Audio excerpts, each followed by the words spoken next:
November 24th, 1971. A man in a dark suit, wearing sunglasses, steps into Portland International Airport. He carries a black briefcase, his posture relaxed yet deliberate. His ticket? A one-way flight to Seattle. His name, if you believe the boarding pass, is Dan Cooper. But history will remember him differently. They'll call him D.B. Cooper, the man who pulled off the most audacious, meticulously planned heist in aviation history. A crime so perfect, so methodically executed, that more than 50 years later, it remains the only unsolved hijacking in U.S. history. This is the story of how a single man, using nothing but his wits, a well-timed threat, and an intimate knowledge of aviation, played the FBI, eluded capture, and disappeared without a trace. From a moment he stepped on board Northwest Orient Flight 305, Cooper was in control. He wasn't a raving lunatic or a desperate criminal making last-minute demands. No, he was a professional. He ordered a bourbon and soda, waited for takeoff, and then, calmly, discreetly, passed a note to flight attendant Florence Schaffner. At first, she didn't bother reading it. Businessmen on flights often slip their numbers to stewardesses. But then, Cooper leaned in. "Miss, you'd better read that. I have a bomb." Inside that note was a simple demand, $200,000 in cash. For parachutes, a fuel truck ready to refuel the plane on arrival in Seattle. And if the demands weren't met, he'd detonate the bomb. But here's the part that sets this hijacking apart from any other. Cooper wasn't erratic. He wasn't reckless. He was playing a long game, one he had planned with meticulous precision. "Pilot, Seattle Center, we have a situation on board. Hijacker demands cash and parachutes. No sudden moves." Cooper knew exactly how to keep the flight crew compliant. He never raised his voice, never acted nervous. In fact, he was so calm that Schaffner would later recall how oddly polite he was, almost as if this were a business transaction. His demands were specific but reasonable. He asked for 4 parachutes, not one, ensuring the authorities wouldn't sabotage them, fearing he'd take a hostage for the jump. And that briefcase? Florence Schaffner saw the bomb inside. Red cylinders, wires. Was it real? She didn't know. But Cooper played on the psychological edge of fear, just enough to keep everyone compliant. The FBI complied with his demands. The money, $200,000 in unmarked $20 bills, was delivered. The passengers were released. But Cooper wasn't done. With only the flight crew left on board, he ordered the plane to take off once again, this time heading toward Mexico City. But here's where the genius of the heist truly unfolds. Cooper didn't want to go to Mexico. He wanted the pilots to fly at exactly 10,000 feet at a speed below 200 knots, with a landing gear down. The perfect conditions for a parachute jump. Then, somewhere over the dense forests of the Pacific Northwest, he opened the rear stairway and jumped. Law enforcement launched one of the largest manhunts in U.S. history. They combed the woods, searched rivers, and interrogated suspects. But there was nothing. Nobody. No parachute. No sign of D.B. Cooper. And then, 9 years later, a boy digging along the Columbia River made a shocking discovery. A bundle of the ransom money, still wrapped in the original bank bands, buried beneath the sand. Had Cooper survived and hidden part of the cash? Had he perished in the wilderness, leaving behind only this clue? Or was the discovery part of something far more sinister? Because here's the twist. Months before the hijacking, an aviation engineer working for Boeing had been researching mid-air parachute jumps from commercial aircraft. His name? Kenneth Christensen, a former paratrooper, a man with an uncanny resemblance to Cooper. And, most damning of all, after the hijacking, he suddenly had a suspicious amount of money, enough to buy a house in cash. But was he truly the mastermind? Or was he just another misdirection in Cooper's perfectly orchestrated escape? One thing is certain. Whoever D.B. Cooper was, he vanished in a history, leaving behind a legend, a mystery, and a case the FBI has never been able to close. But what if I told you there's one final clue? One that changes everything? 9 years after the perfect heist, just when the world started to believe D.B. Cooper had vanished without a trace, a single discovery changed everything. A young boy, vacationing with his family along the Columbia River, unearthed 3 bundles of decayed $20 bills. Their serial numbers? A perfect match to the ransom money Cooper had taken that fateful night. This should have been the breakthrough the FBI had been waiting for. Instead, it became their worst nightmare, because this discovery didn't solve the mystery. It made it infinitely more complicated. Let's break it down. The money had been buried years after the hijacking. Why? If Cooper had died in the wilderness that night, the money should have been scattered, lost forever in the dense forests of the Pacific Northwest. But this cash wasn't just lying in the dirt. It had been carefully placed, bundled neatly together, buried deliberately. This meant one thing. Someone had returned. Either Cooper survived, or someone involved, had planted it there. The FBI wasn't dealing with a simple hijacker anymore. They were hunting a ghost. And then, a new lead shattered everything. Because buried within the decayed bills, something shouldn't have been there. A hidden message, scratched faintly into the fabric of one of the bank bands. The words? "I am not alone." Whoever wrote this, whether it was Cooper himself, an accomplice, or someone who knew the truth, left behind a warning. This wasn't just about a hijacker. This was about something bigger. And the most chilling part? The handwriting didn't match Cooper's. The ex-FBI agent, gravelly, uneasy. You're looking for the wrong guy.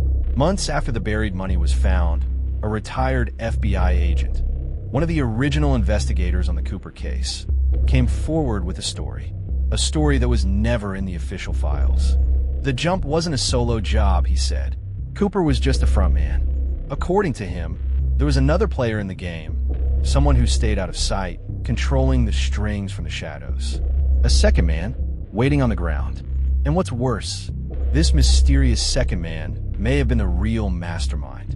Because according to this agent, the ransom was never the true goal. Here's where it gets twisted. The ransom money, what everyone assumed was Cooper's true prize, may have just been a distraction. A brilliant misdirection. The real objective? Classified cargo that had been aboard Flight 305 that night. Something the public was never told. A government shipment protected under secrecy.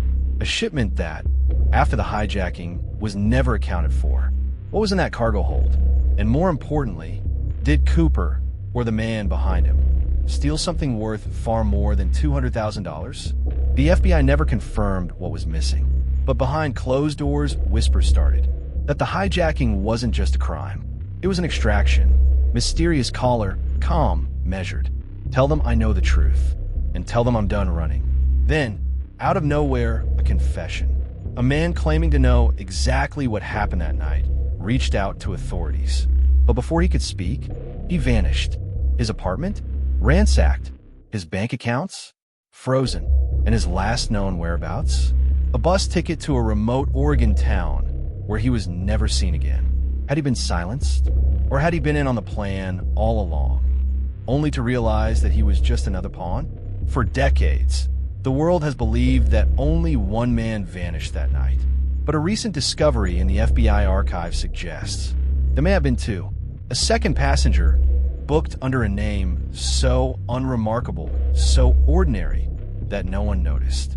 A name that doesn't appear on the official passenger list. And yet, a boarding pass was issued, and a seat was never occupied. What if Cooper was never meant to escape? What if he was never meant to survive? And what if the real mastermind walked away unnoticed, blending into the crowd, taking the real prize with him? Because if that's true, then the greatest heist in aviation history wasn't just a hijacking. It was a betrayal, and the real thief was never on the plane at all. Pilot, faint, almost lost in static. Flight 305, do you copy? We have an anomaly. Passenger manifest incorrect. The second passenger, the one who was never on the official manifest. For years, the FBI overlooked it. A clerical error, they assumed. A simple mistake. But when an independent investigator finally gained access to an archived flight log from Northwest Orient Airlines, that assumption shattered, because an extra boarding pass had indeed been issued that night, to a name that should not have existed. A name that, when checked against government records, led nowhere. No ID, no social security number, nothing. A ghost. And here's where it gets even stranger. The seat assigned to this name? Directly behind Cooper's. Someone was watching him. The ex-intelligence officer. You ever hear the phrase, cut out? It's when someone's put in play to take the fall. To be seen, so someone else can disappear. What if Cooper was never the true mastermind? What if he was the decoy, a diversion, meant to draw attention while someone else executed the real plan? And what if that someone had planned for Cooper to fail all along? The second passenger, the true architect of the crime, and perhaps the only person who knew what was really at stake. Let's go back to the jump. The moment D.B. Cooper leapt from that plane, vanishing into the freezing Pacific Northwest wilderness. FBI reports insist that survival was nearly impossible. But there's one problem. They never found a body. No parachute. No skeletal remains. Nothing but a few decayed bills in the Columbia River, planted years later. Which means one of two things happened. One, Cooper died, and someone covered up the evidence. Two, Cooper never made the jump at all. Here's a disturbing possibility. What if Cooper wasn't on that plane when it landed? Because according to a highly redacted FBI memo, flight attendants reported something odd after the hijacking. The rear staircase was down, but there was no definitive proof anyone had actually jumped. And then, something chilling. The last person to see Cooper before the jump gave an official statement saying he was unusually calm. Too calm. Almost like he wasn't planning to go anywhere. What if in those final moments, someone switched places with him?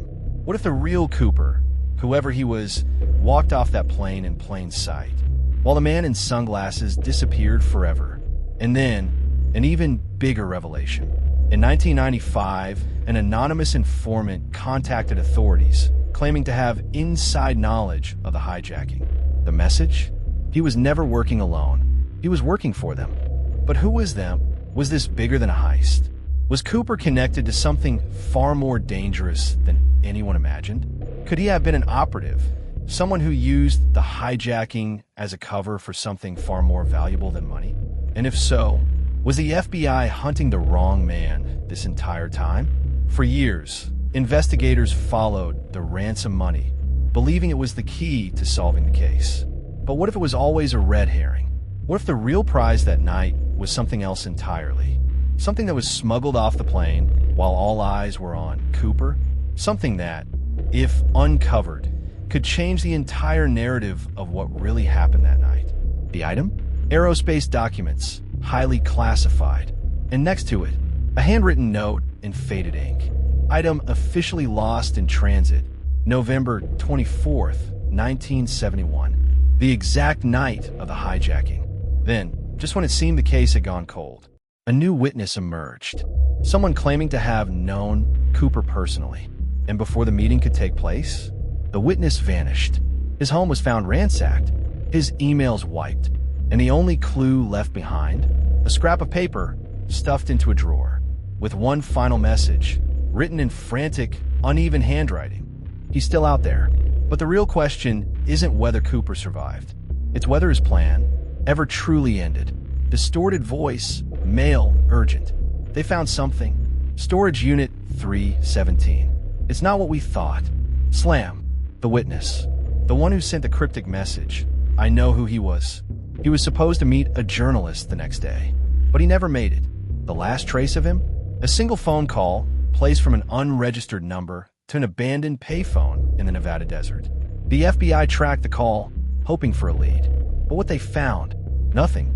The security cameras showed something impossible. The payphone had rung by itself. Nobody was ever there. And then, another break in the case. A small, privately owned storage unit, located miles from any known Cooper investigation site. For decades, it sat untouched. But then, an anonymous tip led investigators straight to it. Inside, a weathered briefcase.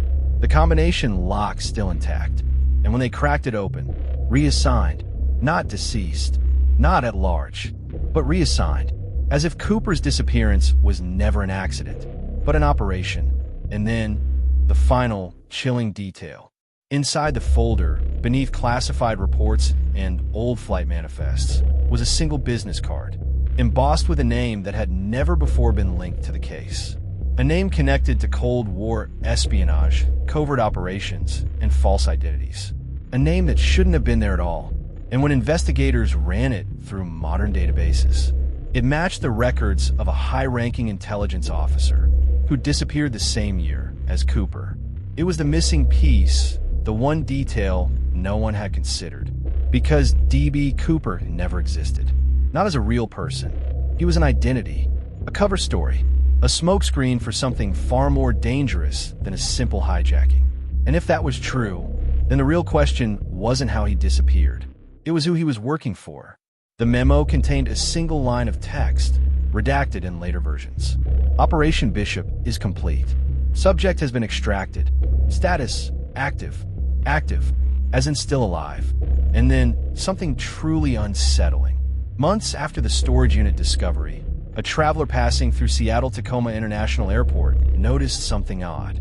A man, dressed sharply in a suit, carrying an old brown leather briefcase. The briefcase looked almost vintage, like something from another era. The traveler only caught a glimpse of him, just long enough to see his face. When he later described it to authorities, he said, "It was like I was looking at the D.B. Cooper sketch, but older. A lot older." And here's the part that sent chills through the investigators. The man was seen boarding a flight. A one-way ticket. Destination? Las Vegas. The same city where an informant vanished just weeks earlier. The money was never the point. It was always about the exchange. The exchange. For decades, everyone believed the hijacking was about the ransom money. But what if that was just a diversion? What if Cooper's real mission was to deliver something else entirely? Something so valuable that he had to disappear forever to keep it hidden? And then the last clue. Inside the storage unit, beneath the classified documents, was a key. A key belonging to a safety deposit box. A box that was last accessed in 1971 and never again. Until now. And whatever was inside was never supposed to be found. Whatever was inside this box was never meant to be opened. Because what the authorities found next didn't just change the Cooper case. It changed everything. There was no name, no return address, no indication of who had left it there in 1971, or why it was waiting to be found now. The lead investigator hesitated. And then, the photo was old, grainy, damaged at the edges. It showed two men standing beside a small private plane. One of them, D.B. Cooper. The other, a man whose face had been deliberately burned away, leaving only a charred void. And on the paper, a handwritten message. You're looking for the wrong man. For decades, the world believed D.B. Cooper hijacked one plane. But what if that wasn't true? What if the real escape plan was never about Flight 305? Because hidden in the classified files was a second flight log. A small, unregistered aircraft scheduled for takeoff from a private airstrip in Washington. At the exact moment, Cooper parachuted from Flight 305. And here's where things get impossible. The pilot's name was redacted. But the co-pilot, the one person who might have known where Cooper really went, vanished. Disappeared without a trace, just 48 hours after the hijacking. And then, an unexpected twist. A man, mid-60s, worn from years of hiding, came forward. He never gave his real name, but what he said changed everything. He wasn't just a witness. He was the only survivor of that second flight. And according to him, D.B. Cooper never jumped. Because by the time the real hijacking took place, Cooper was already gone. For years, investigators assumed D.B. Cooper was a lone wolf, a criminal genius who pulled off the impossible. But that was a lie, because Cooper wasn't the mastermind. He was the decoy. The real operation? It was orchestrated by a man so deeply buried in Cold War intelligence. His file wasn't just classified. It was erased. Walter Bishop, a former military strategist, a ghost, a man with no official records, no photographs, no past. And here's where it gets chilling. The only surviving document with his name on it was found inside the safety deposit box, and scrawled in the margin, barely legible after decades of decay, were 5 words. They were never after money. So if it wasn't about the ransom, What was the real target? The answer had been hidden in plain sight all along. It wasn't in the money. It wasn't in the jump. It was in what was inside that briefcase. Because when Bishop stepped onto that plane, he wasn't carrying a bomb. He was carrying a classified file, one that contained highly sensitive Cold War intelligence.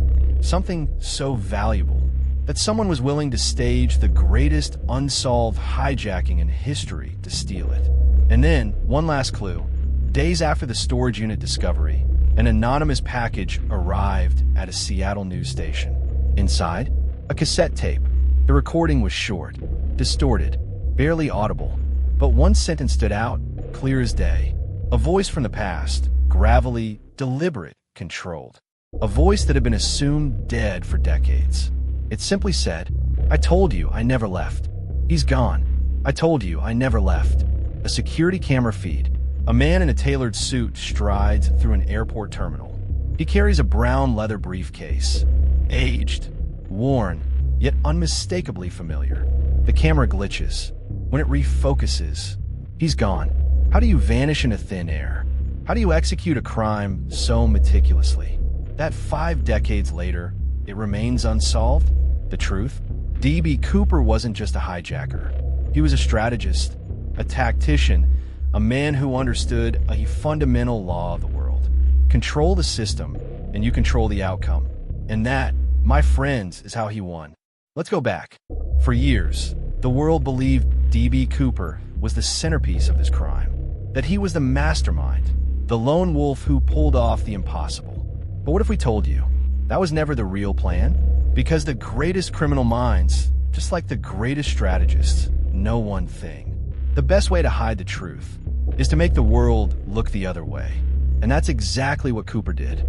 By staging the most famous plane hijacking in history, he ensured that no one, not the FBI, not the media, not even the public, was looking in the right place. The real crime was happening somewhere else entirely. If you remember from earlier, there was a second plane. A small, unregistered aircraft that lifted off from a private airstrip in Washington. At the exact moment, Cooper vanished from Flight 305, which means he never had to land at all, because the real mastermind, Walter Bishop, had already arranged his escape. Cooper was the face. Bishop was the ghost.